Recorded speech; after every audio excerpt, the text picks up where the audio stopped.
Okay, in this video we will show you how to fix this dent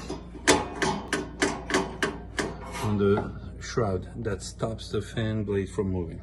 First, we take these 3 screws off on the fan.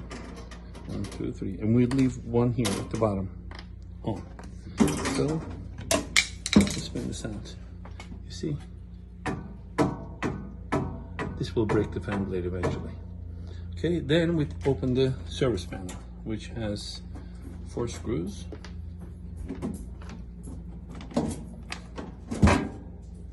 Okay, and then we take this wrench. Stephanie, you want to hold the video camera?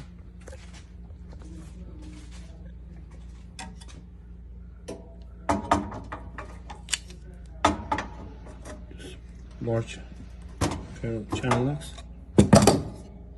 Job done.